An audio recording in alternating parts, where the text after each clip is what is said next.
24-এর গণ অভ্যুত্থান করেছে ছাত্ররা, জীবন দিয়েছে সাধারণ মানুষ, কিন্তু তার ফল ভোগ করছে এখন নানান রাজনৈতিক শক্তিরা।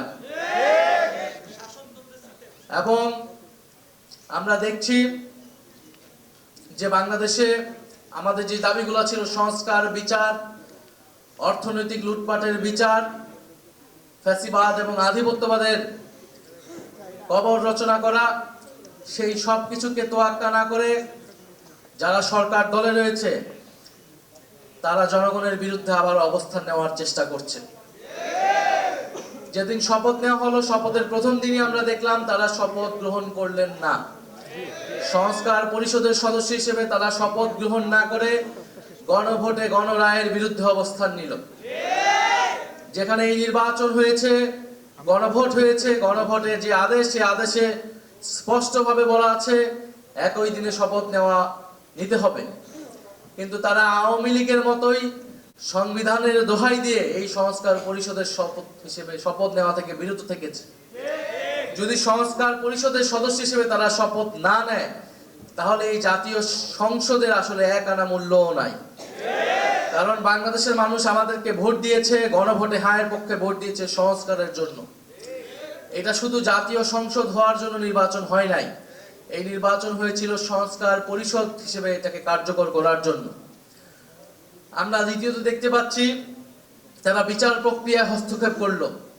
তারা কোনো কারণ ছাড়াই, কোনো অভিযোগ ছাড়াই ট্রাইব্যুনালের যে প্রসিকিউটর ছিলেন, চিফ প্রসিকিউটর, তাকে সরিয়ে দিলেন এবং বিচারে নানা ধরনের হস্তক্ষেপের কথা আমরা শুনতে পাচ্ছি। যারা ভিকটিম ছিল, যারা সাক্ষ্য দিয়েছে নিজে উৎসাহ থেকে, তাদেরকে নানাভাবে চাপ প্রয়োগ করা হচ্ছে এবং তারা নানান হুমকির মুখে আছেন।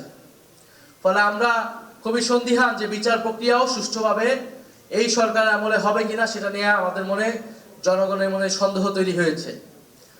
তৃতীয়ত আমরা দেখছি, আপনারা দেখেছেন যে বাংলাদেশ ব্যাংকের গভর্নরকে কিভাবে নির্লজ্জভাবে মব তৈরি করে অগণতান্ত্রিকভাবে বাংলাদেশ ব্যাংক থেকে সরিয়ে দিয়ে একজন ঋণ খেলাপি একজন ব্যবসায়ীকে বাংলাদেশ ব্যাংকের গভর্নর হিসেবে নির্লজ্জভাবে বসানো হয়েছে।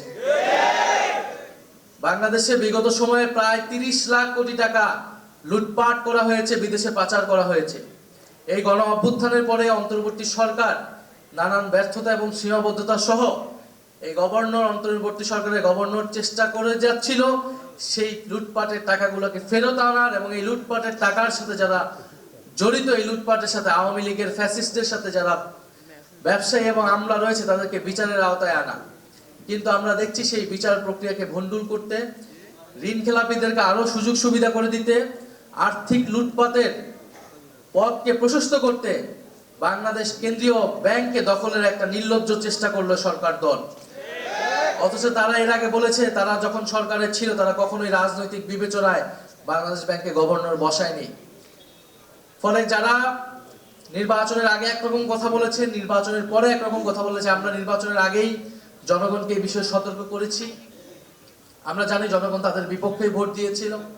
নানান ইঞ্জিনিয়ারিং করে তারা ফলাফলটাকে নিজেদের পক্ষে নিতে সক্ষম হয়েছে। সংসদে পরিকল্পিতভাবে 2/3 সংসদ সদস্য পদ তাদের নিজেদের আওতায় রেখেছে, যাতে তারা নিজেদের মতো আইন এবং বিচার তৈরি করতে পারে।